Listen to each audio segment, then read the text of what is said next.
Hello, ನೀನು ಬಂದಿದ್ರೆ ಚೆನ್ನಾಗಿತ್ತು. ಹಾ ಹೌದು, ನಿಜವಾಗ್ಲೂ ತುಂಬಾ ಅಂದ್ರೆ ತುಂಬಾ ಚೆನ್ನಾಗಿತ್ತು. ನೀನೇ ಮಿಸ್ ಮಾಡ್ಕೊಂಡೆ. ನಾವೆಲ್ಲರೂ ತುಂಬಾ ಚೆನ್ನಾಗಿ ಎಂಜಾಯ್ ಮಾಡಿದ್ವಿ. ಎಲ್ರೂ ಎಷ್ಟು ಮಜಾ ಮಾಡಿದ್ವಿ ಗೊತ್ತಾ? ಮುಂದಿನ ಸಲ ಆದ್ರೂ ಮಿಸ್ ಮಾಡದೆ ಬರಬೇಕು. ಓಕೆ, ಮತ್ತೆ ಬಾಯ್. ಡೋರ್ ತೆಗ್ದಾಯ್ತಲ್ಲ, ಇಲ್ಯಾಕೆ ನಿಂತ್ಕೊಂಡಿದ್ಯಾ? ಹೋಗ್ ಮಲ್ಕೋ. ಅತ್ತೆ, ನಾನ್ ಮಲ್ಗೋದ್ ಹಾಗಿರ್ಲಿ, ನೀವೇನು ಇಷ್ಟು ಲೇಟಾಗಿ ಬರ್ತಿದ್ದೀರಾ? ಇಲ್ಲಿವರೆಗೂ ನಿಮ್ಮ ಮಾವನೇ ನನ್ನ ಈ ಪ್ರಶ್ನೆ ಕೇಳಿಲ್ಲ. ನೀನೇನ್ ಪ್ರಶ್ನೆ ಮಾಡ್ತಿದ್ಯಾ?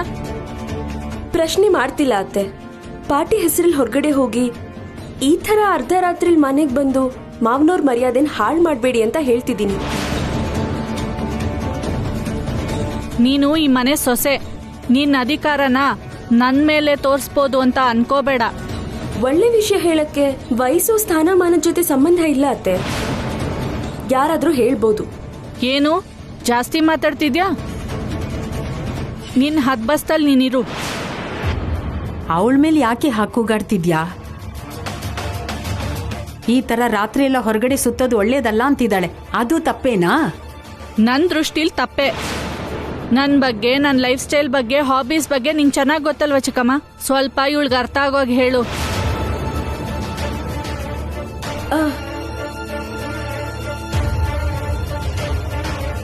ಅಜ್ಜಿ, ಅತ್ತೆ ಹೀಗ್ ನಡ್ಕೋತಿದ್ರು ಮಾವ ಏನು ಅನ್ನಲ್ವಾ? ನಾಯಿ ಬಾಲ ಡೊಂಕು ಅಂತ ಗಾದೆನೇ ಇದೆಯಲ್ಲೇ. ಅಳಿಯಂದ್ರು ತಾನೇ ಏನ್ ಮಾಡ್ತಾರೆ? ದುಡ್ಡಿನ ಮದ ಬಂದು ಸುನಂದಗೆ ಕಣ್ಣು ನೆತ್ತಿಗೇರಿ ಗಂಡನ್ ಮಾತು ಕೇಳೋದೇ ಬಿಟ್ಬಿಟ್ಟಿದ್ದಾಳೆ. ನೂಲಿನ ತರ ಸೀರೆ, ತಾಯಿ ತರ ಮಗಳು ಅಂದ ಹಾಗೆ ಆ ತಾಯಿ ನೋಡಿ ಮಗಳು ಅದೇ ದಾರಿ ಹಿಡಿದ್ಬಿಟ್ಲು. ಇನ್ನು ನಿನ್ ಗಂಡ ಇದಾನಲ್ಲ, ಹೆತ್ತ ತಾಯಿ ಇಲ್ದೇ ಇರೋದ್ರಿಂದ ಈ ತರ ಆಗಿದ್ದಾನೆ. ಅದು ಕರೆಕ್ಟ್ ಅಲ್ವಲ್ಲ ಅಜ್ಜಿ? ಕರೆಕ್ಟ್ ಅಂತೂ ಅಲ್ಲ. ಇಲ್ಲಿವರೆಗೂ ಒಳ್ಳೇದು ಕೆಟ್ಟದ್ದು ಹೇಳ್ಕೊಡೋರು ಯಾರೂ ಇರಲಿಲ್ಲ. ಈಗ ನೀನ್ ಬಂದಿದ್ಯಲ್ಲ, ಎಲ್ಲ ನೀನೇ ಬದಲಾಯಿಸ್ಬೇಕು. ನಾನಾ? ನೀನೇ ಕಣೆ. ನಿನ್ಗೇನ್ ಕಮ್ಮಿ? ನಿಂಗೆ ಚಾಲಾಕಿತನನೂ ಇದೆ, ಸಾಕಾಗೋಷ್ಟು ಬುದ್ಧಿನೂ ಇದೆ, ಸಮಸ್ಯೆಗೆ ಪರಿಹಾರ ಹುಡುಕೋ ಸಾಮರ್ಥ್ಯನೂ ಇದೆ. ಇವರೆಲ್ಲರೂ ಸರಿಯಾದ ದಾರಿಗೆ ನೀನೇ ತರಬೇಕು. ಅಜ್ಜಿ, ನಿನ್ನ ನುಗ್ಗೆ ಮರ ಹತ್ತಿಸ್ತಿದ್ಯಾ ಅಲ್ವಾ? ನಿನ್ನ ನುಗ್ಗೆ ಮರ ಹತ್ಸಿ ನಾನೇನ್ ಮಾಡ್ಲೆ? ನುಗ್ಗೆ ಮರ ಹತ್ತಿರೋ ಈ ಮನೆಯವ್ರನ್ನೆಲ್ಲ ಕೆಳಗ್ ಬೀಳ್ದಿರೋ ತರ ಕಾಪಾಡು ಅಂತೀನಿ. ನನ್ ಸಪೋರ್ಟ್ ಯಾವಾಗ್ಲೂ ನಿನ್ ಕಡೆನೇ ಇರುತ್ತೆ. ನೀನ್ ನನ್ ಸಪೋರ್ಟ್ ಕೊಡ್ತೀಯಾ ಅಂದ್ರೆ ನೋಡ್ತಾ ಇರೋ ಅಜ್ಜಿ, ಒಬ್ಬೊಬ್ರು ಹೇಗ್ ಬದಲಾಯಿಸ್ತೀನಿ. ಮುದ್ದು ಬಂಗಾರ.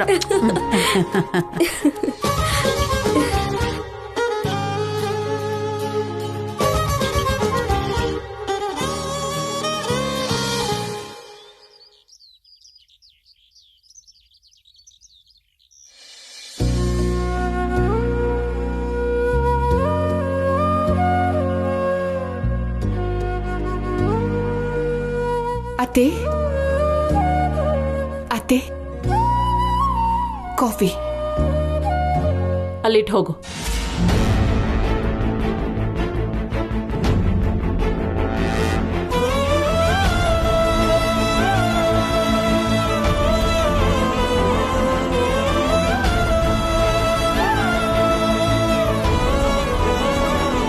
ಚಿಕ್ಕಮ್ಮ ಅವರೇ,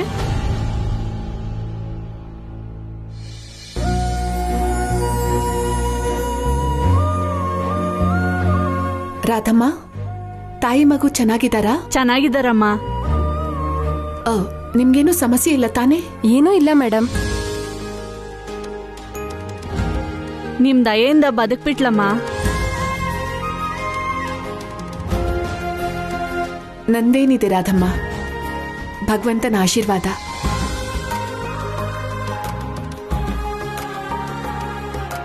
ಹಾಗನ್ಬೇಡಿ ಅಮ್ಮ.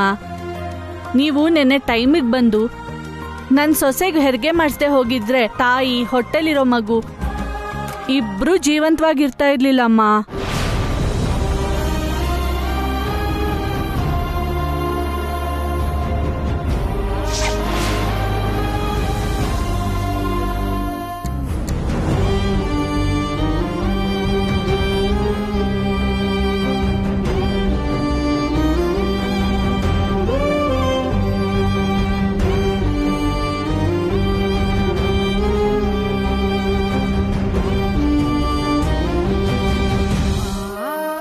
ಚಿಕ್ಕಮ್ಮ ಅವ್ರ ಹುಡ್ದಬ್ಬ ಇದ್ರು ಕೂಡ ನೀವು ಆಸ್ಪತ್ರೆಗೆ ಬಂದು ಎಳೆ ಮಗುಗೆ ಉಸಿರು ಬಸ್ದು ಈ ಭೂಮಿ ಕರ್ಕೊಂಬಂದ್ರಿ.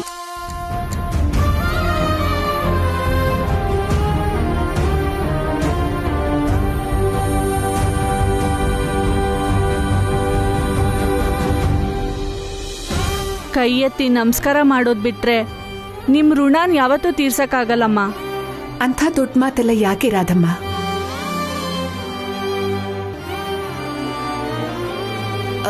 ಎಳೆ ಮಕ್ಕಳಿಗೆ ಕಾಮಾಲೆ ಇರುತ್ತೆ. ಹಾ, ಡೈಲಿ ಎದ್ದ ತಕ್ಷಣ ಅರ್ಧ ಗಂಟೆ ಎಳೆ ಬಿಸಿಲಲ್ಲಿ ಕೂಡ್ಸಿ. ಆಯ್ತಮ್ಮ. ತಾಯಿ ಹಾಲೇ ಕೊಡ್ಬೇಕು. ಸರಿನಮ್ಮ. ಟೈಮ್ಗೆ ವ್ಯಾಕ್ಸಿನ್ ಹಾಕಿಸ್ತೀರಿ. ಹಾಗೆ ಮಾಡ್ತೀನಮ್ಮ.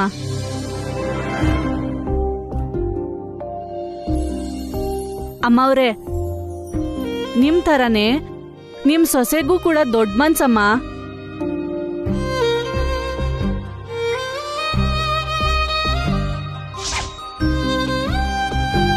ನನ್ ಸೊಸೆಗೆ ಹೊಟ್ಟೆಲಿದ್ ಮಗು ಅಡ್ಡ ತಿರುಗ್ದಾಗ ಚಿಕ್ಕಮ್ಮವರೇ ಬಂದು ಹೆರಿಗೆ ಮಾಡಿಸಿದ್ರು.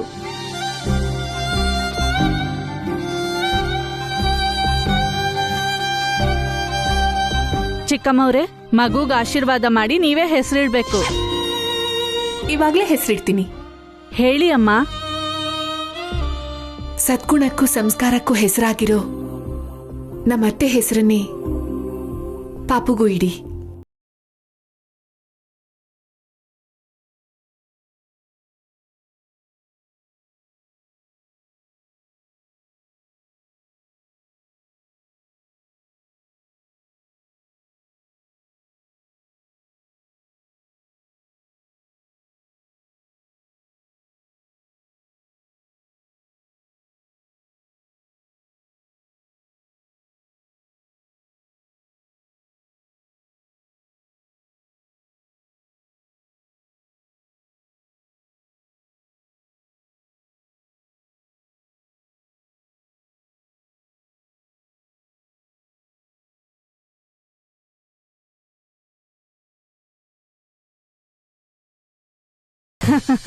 ನಡಿ ಅಮ್ಮವ್ರೆ, ನನ್ ಮೊಮ್ಮಗಳಿಗೆ ನೀವೇ ಕೈಯಾರೆ ಆಶೀರ್ವಾದ ಮಾಡಿ.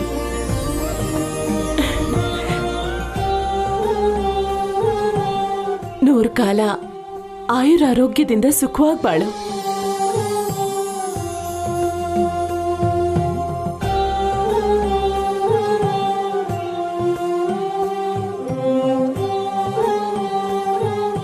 ಬರ್ತೀವಿ ಅಮ್ಮವ್ರೆ. ಆಯ್ತಮ್ಮ. ಬರ್ತೀವಮ್ಮ. ನಡಿ.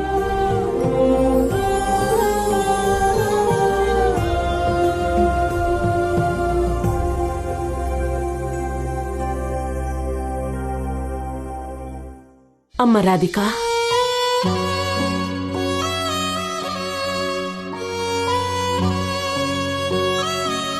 ನಾನು ಹುಟ್ಟಿದಬ್ಬ ಮಾಡುವಾಗ ನೀನಿರ್ಲಿಲ್ಲ ಅಂತ ಆವೇಶ ಪಟ್ನೆ ಹೊರತು ಒಂದು ಮಗು ಪ್ರಾಣ ಉಳ್ಸಕ್ ಹೋಗಿದ್ಯಾ ಅಂತ ನಾನು ಯೋಚನೆನೇ ಮಾಡ್ಲಿಲ್ಲ.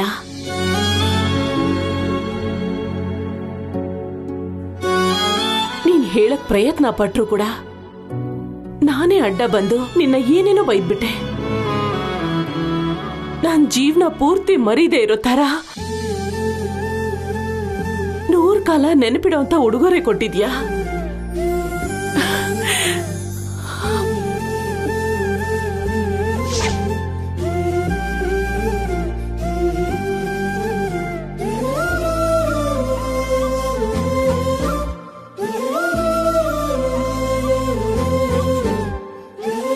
ನಾನೇನಾದ್ರೂ ನಿನ್ ಮನ್ಸನ್ನು ನೋಯಿಸಿದ್ರೆ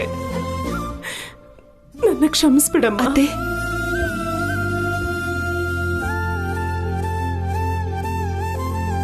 ಕ್ಷಮಾಪಣೆ ಕೇಳಿ ಮಗಳ ಸ್ಥಾನದಿಂದ ಸೊಸೆ ಸ್ಥಾನಕ್ಕೆ ಇಳಿಸ್ಬೇಡಿ. ನಿಮ್ ಘನತೆ ಗೌರವನ ನೀವೇ ಕಡಿಮೆ ಮಾಡ್ಕೋಬೇಡಿ.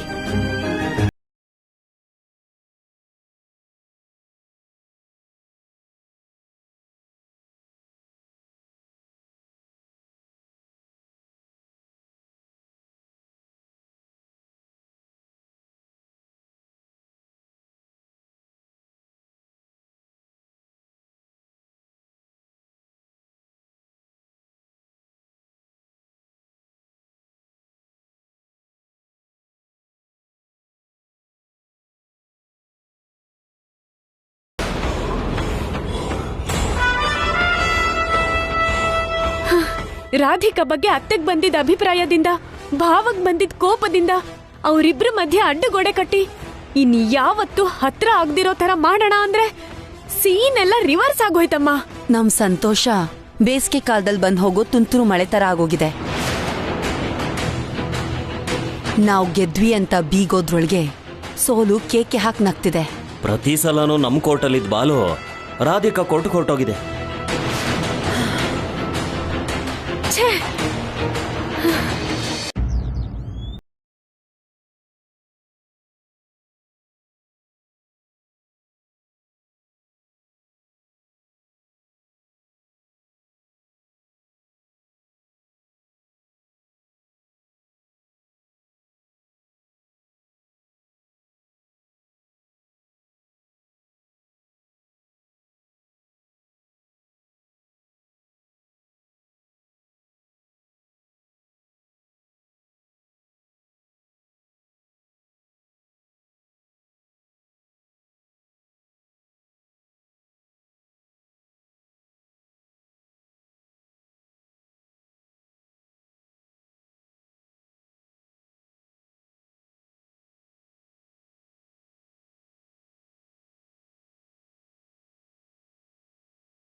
ವಿವೇಕನ ಕೊಂದಾಕಿ ಸಂಬಂಧಗಳನ್ನು ಮುರಿದಾಕುತ್ತೆ. ತಾಳ್ಮೆ ವಾಸ್ತವನ ಅರ್ಥ ಮಾಡಿಸಿ ಸಂಬಂಧನ ಗಟ್ಟಿ ಮಾಡುತ್ತೆ. ನೀನೇನು ಅಂತ ನನಗೆ ಗೊತ್ತು, ನಿನ್ನ ಮನಸ್ಸು ಎಂಥದ್ದು ಅಂತನೂ ಗೊತ್ತು. ಆದರೂ ಕೂಡ ತಾಳ್ಮೆ ಕಳ್ಕೊಂಡು ಏನೇನೋ ಮಾತಾಡ್ಬಿಟ್ಟೆ. ಇದ್ರಲ್ಲಿ ನಿಮ್ ತಪ್ಪೇನಿದೆ? ನಿಮ್ ಸ್ಥಾನದಲ್ಲಿ ಯಾರೇ ಇದ್ದಿದ್ರು ಹಾಗೆ ನಡ್ಕೋತಿದ್ರು. ನಿನ್ ಥರ ಅರ್ಥ ಮಾಡ್ಕೊಳ್ಳೋ ವ್ಯಕ್ತಿತ್ವ ಇದ್ರೆ ಗಂಡ ಹೆಂಡತಿ ಮಧ್ಯದಲ್ಲಿ ಅಪಾರ್ಥಕ್ಕೆ ಜಾಗನೇ ಇರಲ್ಲ. ನನ್ನ ಕ್ಷಮಿಸು ರಾಧಿಕಾ. ಕೈಲಾಶ್ ಅವ್ರೆ, ನೀವ್ ಹೇಳಿದ ಮಾತನ್ನ ನೀವೇ ಮರಿತಾ ಇದ್ದೀರಾ. ಯಾವ ಮಾತು? ನಮ್ಮಿಬ್ರಲ್ಲಿ ಯಾರಿಗೆ ಕ್ಷಮಾಪಣೆ ಹೇಳೋ ಪರಿಸ್ಥಿತಿ ಬಂದ್ರೂನು ನಮ್ಮಿಬ್ರ ಮಧ್ಯೆ ಗ್ಯಾಪ್ ಬೆಳ್ದಾಗ ಮಾತ್ರನೇ ಅಂತ ನೀವ್ ನನಗ್ ಹೇಳಿದ್ರಿ. ಇನ್ಯಾವತ್ತೂ ಸಾರಿ ಹೇಳ್ಬಾರ್ದು ಅಂತ ನನ್ನ ಹತ್ರ ಮಾತ್ ಬೇರೆ ತಗೊಂಡಿದ್ರಿ. ನಮ್ಮ ಮಧ್ಯೆ ಗ್ಯಾಪ್ ಬೆಳೆಯೋ ಪರಿಸ್ಥಿತಿ ನಿಮ್ಮಿಂದ ಬರಲ್ಲ ಬಿಡಿ. ನೀವ್ ಯಾವತ್ತೂ ನನಗ್ ಸಾರಿ ಹೇಳ್ಬಾರ್ದು. ಸರಿ ರಾಧಿಕಾ, ಸಾರಿ ಹೇಳಲ್ಲ ಅಂತ ನಾನು ನಿಂಗೆ ಮಾತು ಕೊಡ್ತಿದ್ದೀನಿ.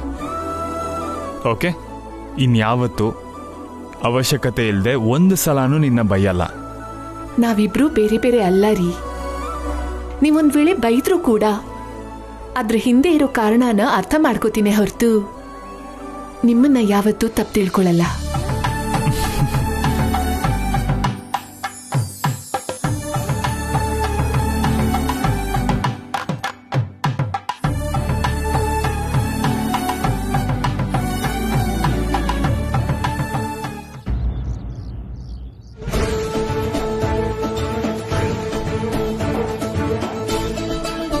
ರಂಗಮ್ಮ, ಕಾಫಿ ತಗೊಂಬಾ.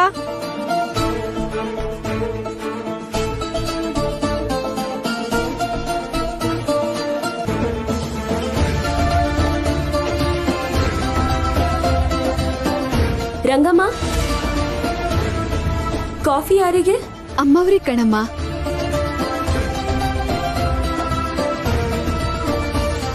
ಏನು ಬೇಡ, ಅಲ್ಲೇ ಇಟ್ಟು ಹೋಗಿ ಕೆಲಸ ನೋಡ್ಕೊ. ಅದ್ ಹಾಗಲ್ಲಮ್ಮ. ಹೇಳ್ದಷ್ಟು ಮಾಡು ರಂಗಮ್ಮ.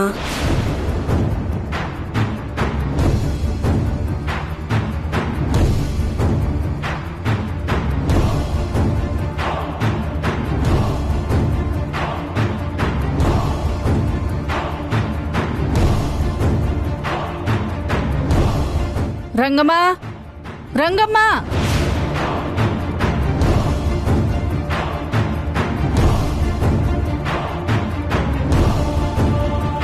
ರಂಗಮ್ಮ, ರಂಗಮ್ಮ, ರಂಗಮ್ಮ. ಕಾಫಿ ತಗೊಂಬ ಅಂದ್ರೆ ಯಾಕೆ ತರ್ಲಿಲ್ಲ?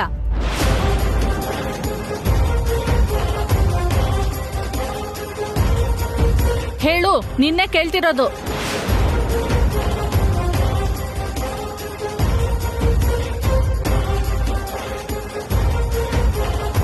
ಕೇಳ್ತಾನೆ ಇದ್ರು ಉತ್ತರ ಕೊಡದೆ ನಿಂತಿದ್ಯಲ್ಲ, ನಿನ್ನೆ ಕೇಳ್ತಿರೋದು ಹೇಳು. ನಾನೇ ಬೇಡ ಅಂದಿದ್ದು.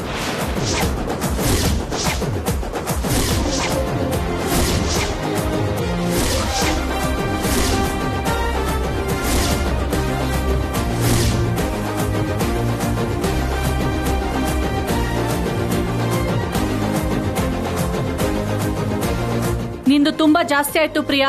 ನೀವ್ ಕರೆಕ್ಟ್ ಆಗಿದ್ದಿದ್ರೆ ನಾನು ಸುಮ್ನಿರ್ತಿದ್ದೆ. ಕೆಲ್ಸದವ್ರ ಕೈಲಿ ಯಾಕೆ, ನನ್ ಕೈಯಾರೆ ನಾನೇ ಕಾಫಿ ಕೊಡ್ತಿದ್ದೆ.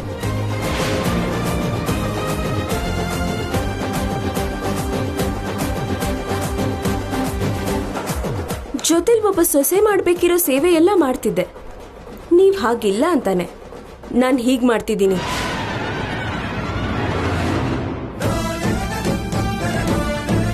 ನನ್ನ ಹೆಂಡತಿಗೆ ಸರಿಯಾದ ಸೊಸೆನೆ ಸಿಕ್ಕಿದಾಳೆ. ಈ ತಲೆಹರಟೆ ಸುಮ್ಮನಿರೋದು ಬಿಟ್ಟು ಆ ಹುಚ್ಚಮ್ಮನ್ ಕೆಣಕ್ತಿದ್ದಾಳಲ್ಲ. ನಾನ್ ಹೇಗಿರ್ಬೇಕು ಅಂತ ತೀರ್ಮಾನ ಮಾಡಕ್ ನೀನ್ ಯಾರು? ಈ ಮನೆ ಸೊಸೆ ನಾನು.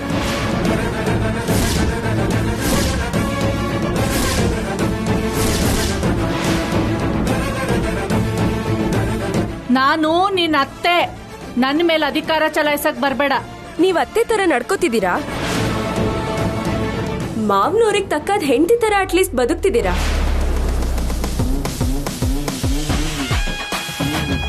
ಮನೆಗ್ ದೊಡ್ಡವ್ರ ತರ ನಡ್ಕೋತಿದ್ದೀರಾ? ಅದ್ಯಾವ್ದು ಮಾಡ್ತಿಲ್ವೇ?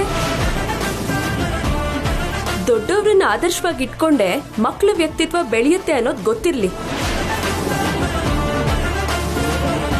ಪರವಾಗಿಲ್ವೇ, ಚೂಪಾಗೆ ಚುಚ್ತಾ ಇದ್ದಾಳೆ. ನಂಗಿಷ್ಟ ಬಂದಾಗಿರೋ ಹಕ್ಕು ನಂಗಿಲ್ಲ ಅಂತ್ಯಾ? ಖಂಡಿತ ಇದೆ, ಆದ್ರೆ ಅದು ಈ ಕುಟುಂಬದ ಗೌರವಕ್ಕೆ ಭಂಗ ತರದಿರೋವರೆಗಷ್ಟೇ. ಕುಟುಂಬ ಅಂದ್ರೆ 5 ಬೆರಳು ಗಟ್ಟಿಯಾಗಿ ಹಿಡ್ದಿರೋ ಮುಷ್ಟಿ ತರ ಇರ್ಬೇಕೆ ಹೊರತು ಒಂದೊಂದ್ ಬೆರಳು ಒಂದೊಂದ್ ಕಡೆ ಬಿಡ್ಬಿಡಿಯಾಗಿರ್ಬಾರ್ದು.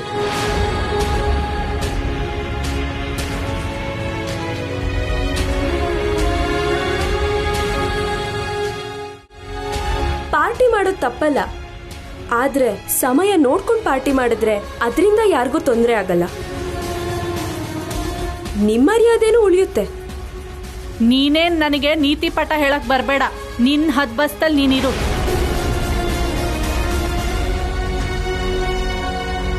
ಸುನಂದ,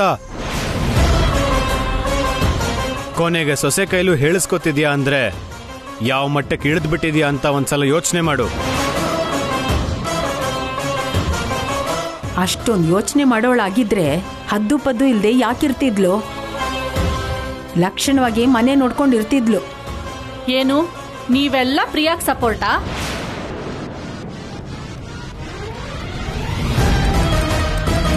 ನೀವೆಲ್ಲ ಒಂದಾದ್ರೂ ಸರಿ, ನಾನ್ ಹೀಗೆ ಇರ್ತೀನಿ.